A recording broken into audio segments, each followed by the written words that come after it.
Welcome into another edition of the In the Money podcast for KeenelandSelect.com. I'm Tom Leach, along with Keeneland's director of Simulcasting, Jim Goodman. And going to start a new feature, Jim, on the show, taking questions from some of our players each week on different handicapping questions. And we'll get to those here in just a second. First, last week, boy, I was close. I had Tapiture keyed in the 2-year-old stake at Churchill with the two Romans horses who ran first and second. Tapiture was third in a 3-horse photo, so that was my brush with greatness. Otherwise, I had Departing and a second with Preferential down at Kentucky Downs. Anything for you? No, I think I picked Tapiture as well. And, Jerry Crawford's up here for the sales, and he was very happy. He's the managing partner of Donegal Racing. And he was extremely happy the next day because I think some of those guys in his party had the exacta a few times. So it was pretty cool for Romans to run first and second and get a trip to the Breeders' Cup. And it's worth noting that Dale Romans has been hot of late, especially with 2-year-olds. So something to pay attention to. And he's really turned this year around. He was pretty cold early compared to last year, but he's done very well since the start of the summer. Would make sense to pay attention to his 2-year-olds as we move into these races in the fall. Let's get to a few questions. First one comes from Mark. Why can a $10,000 claimer run a 111 for 6 furlongs and win, and then he moves up to 20 and runs in 111 and finishes way back? That's a good question, but I've always heard old handicappers say time is just a number, and it matters who hits the wire first, and that $10,000 claimer could have been run very fast early, and the horses just died in the stretch, and he came up and got the win. And then in the second race, the pace was completely different, and he didn't have enough finish. You've got to look at a lot of other factors in the race. You've got to look at what the splits are. You've got to look how the track is playing. You can look at track variance in your track program or in your racing form. And some days the track is deeper than others.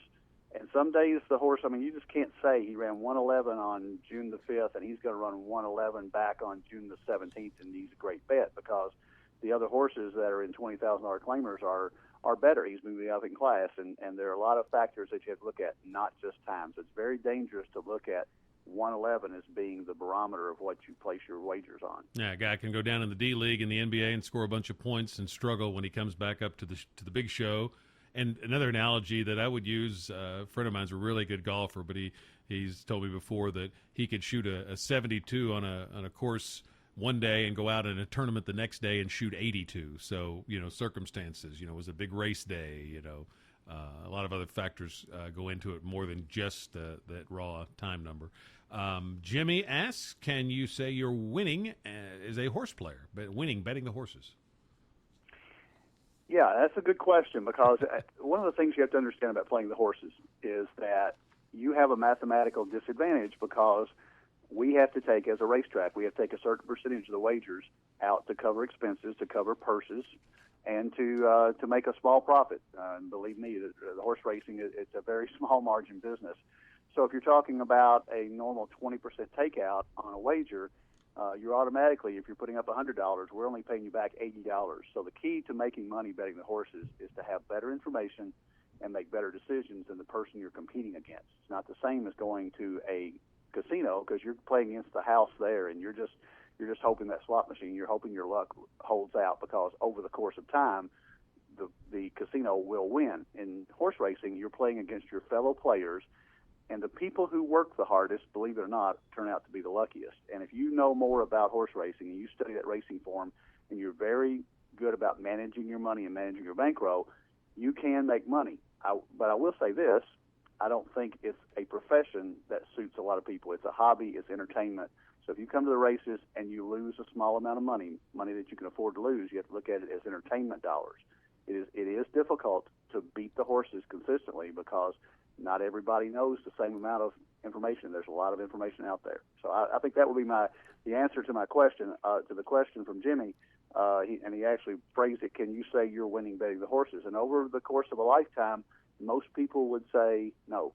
And I look at it kind of like people go have a regular golf game every weekend, play occasionally, but I'd rather play some stakes races on a Saturday as opposed to using that entertainment money for golf every Saturday. So kind of look at it that way. Patty with a couple of questions. What factors do you use when determining a horse will win its next race after breaking its maiden? And I think you got to look, number one, you look at a speed number, but number two, how was it achieved? What was the visually go back and try to look at the race. And then the other thing I look at, and you can speak to this, is look at the company lines as a horse wins, and then look at what other horses in the field have done if they've run subsequently to this horse's next start.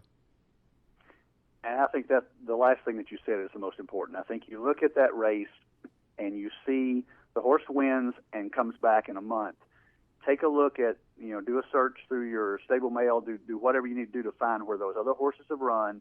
And if the horses that ran second, third, and fourth have come back and run well, that bodes well for that maiden winner to come back and perform well. As you say, you're one of the best I've seen, Tom, in remembering key races. Because we've had conversations on this podcast in the past couple of years that, you remember that race at Keeneland where this horse won, and then there have been 7 horses come back and run well. If you can remember that kind of information, I think it's very key. Otherwise, it's very difficult. The base answer to the question is it's very difficult for a horse to come right back and beat winners after it's broken its maiden. That's something that the horse has never done. It's never raced against winners. But the more research you can do to see how tough a race it came out of, the better off you are. Patty also asks, the final question, we'll get to some picks, what are some of the key handicapping factors in trying to predict improvement in 2-year-olds and 3-year-olds, in other words, young horses, when they've raced only once or twice? What do you look for? I look at speed figures. I try to watch races, and I try to see how hard it was on that horse to have had the trip, if they got a great trip or if they had trouble in its first couple races.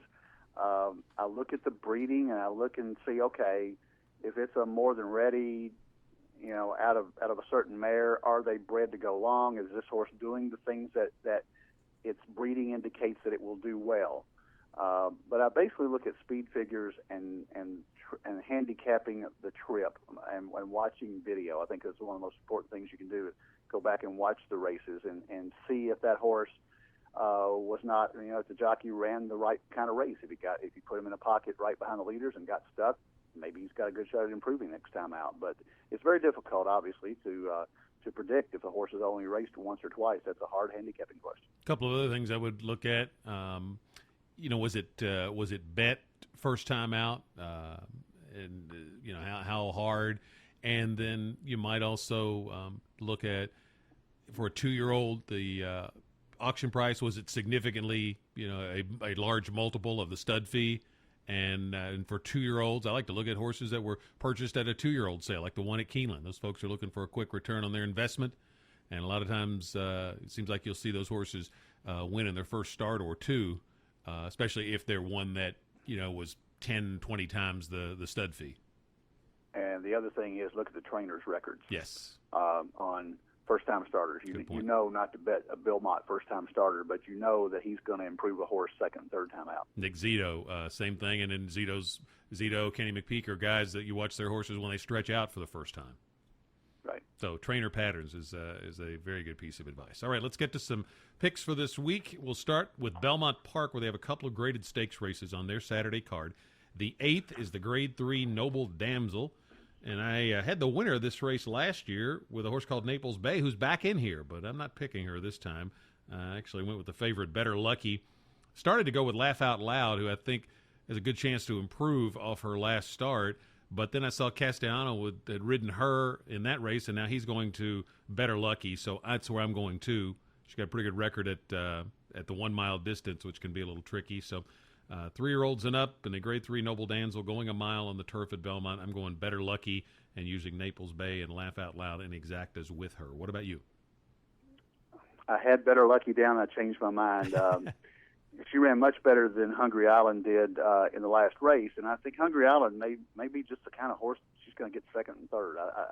She's the class horse that seems like they always better, and she always comes up short. So I'm going to go against both of them. I'm going to take Assateague. I think has a possibility of being the controlling speed. It's only a 6-horse field, and if she gets to an easy lead, she won at 23-1 last time out. You're not going to get anywhere close to that on her today or on Saturday, but She's already beaten Laugh Out Loud. She beat Ruthenia last out, which is a class filly. So I'm going to go with a little price here, Assateague over Better Lucky in Hungry Islands. Ninth race is a Grade 1 for 3-year-old fillies. The Garden City, 1 1/8 on the turf.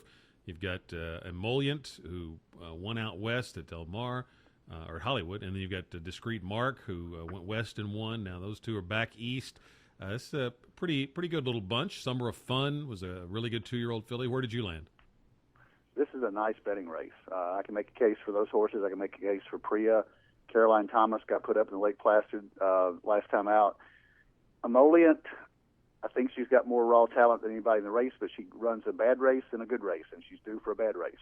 So she got 64, 97, 58, 87 her last 4 buyers, 3 or 4 different surfaces, so that's not necessarily a predictor, but I don't really feel comfortable with betting her, and she's going to be 6 to 5.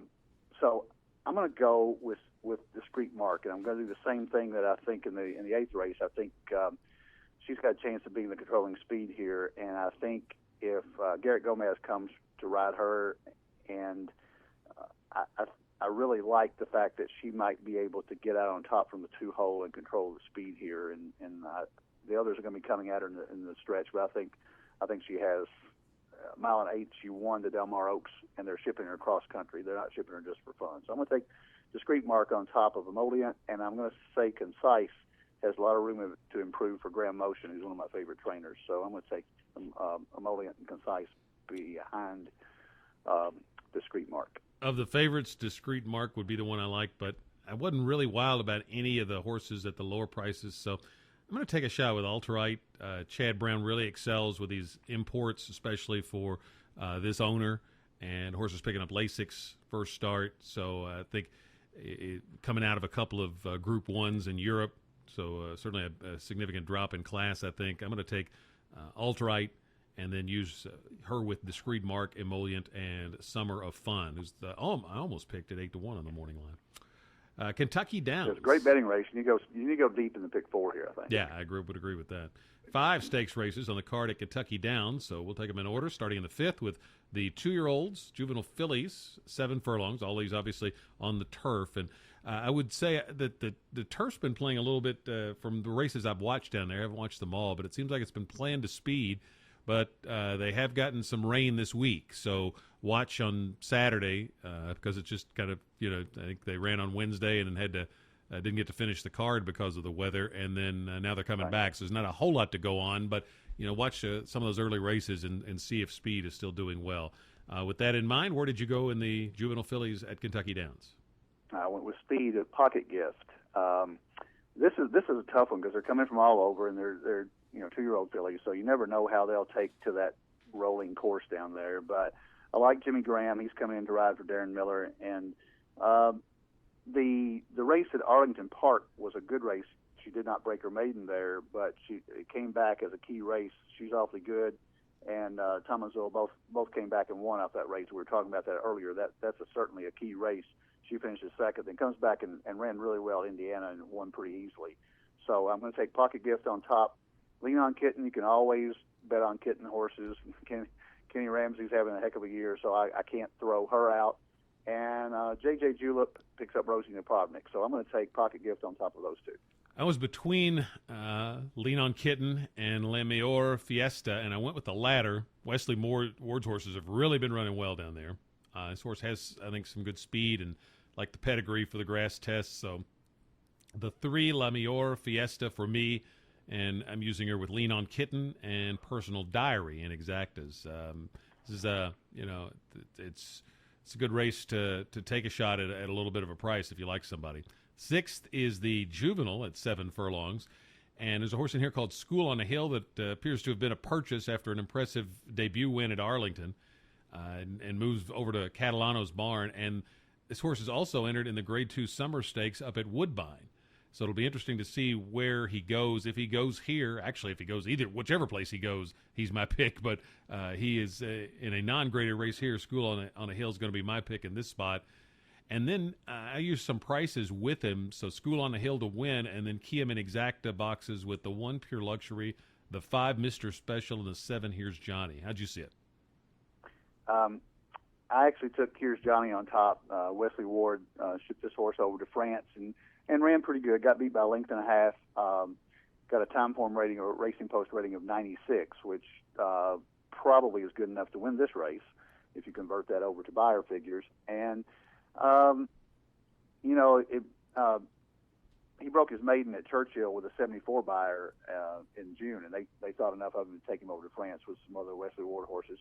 I think he'll, obviously, if he can run at Deauville, he probably can run at Franklin, Kentucky on that course, I would think.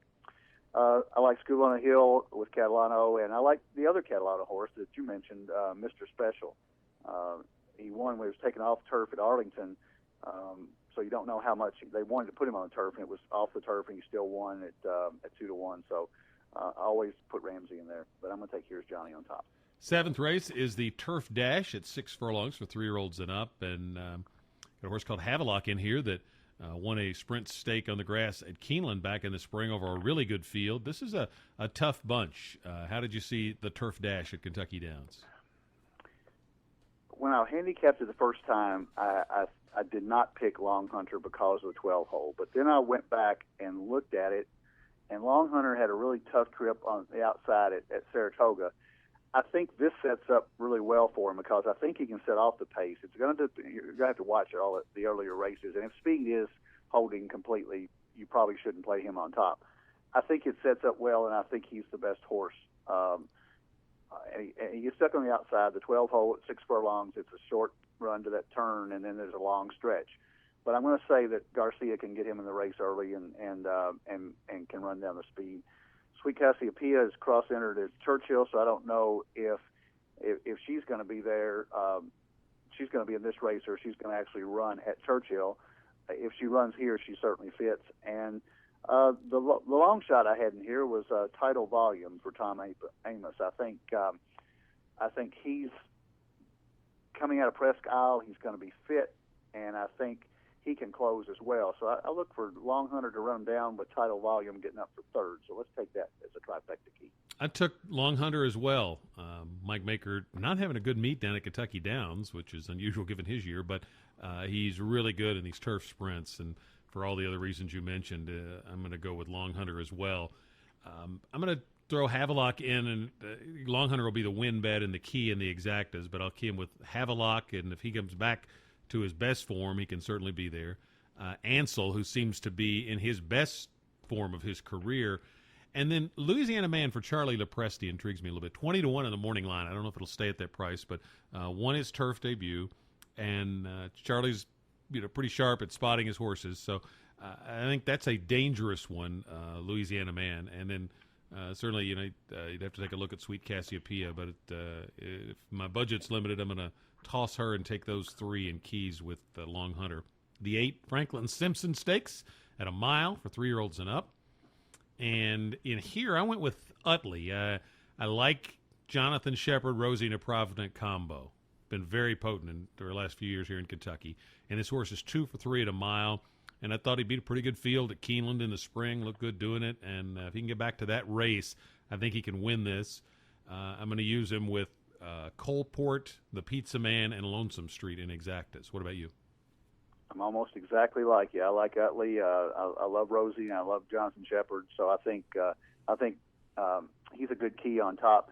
I couldn't separate Coalport and Trend. I actually like Trend a little bit better because he's a little bit better at a mile, but he's better at running second than he is first. So I'm going to take Utley over Trend and Coalport and maybe 5 or 6 others in the trifecta, but I like Utley as well.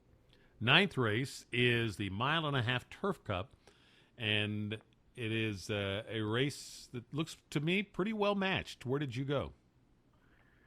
I went to a horse that's you don't see this much. You got a horse exiting the Arlington Million coming to Kentucky Downs with Gary Stevens riding. So Timarain is my pick. Only lost by 3 3/4 in the Arlington Million. So, I think 3-1 is probably a fair price on this horse. You got another horse coming out of, you got 2 horses actually coming out of St. Ledger on Million Day. So they're also coming from Arlington, Sun Tracer and Najar. So I like them below Timarain. And then the other horse that I liked in here a little bit was Royal Bench. Rosie's riding this horse for Thomas Voss, and showed improvement racing at Delaware. Might go under the radar a little bit, and I think maybe is getting better at the right time. But I think Timerain is the play in here. Royal Bench intrigued me a little bit, too, for those reasons. Seems to be improving. I ended up, though, on another price horse, and, you know, the Ramseys have had such trouble getting to the winner's circle this year. It'd be nice to see him, you know, get a win. I'm going with Amen Kitten, third off a layoff, and won race at 1.5 miles and ran pretty well at Colonial. And he beat half the field in the Secretariat.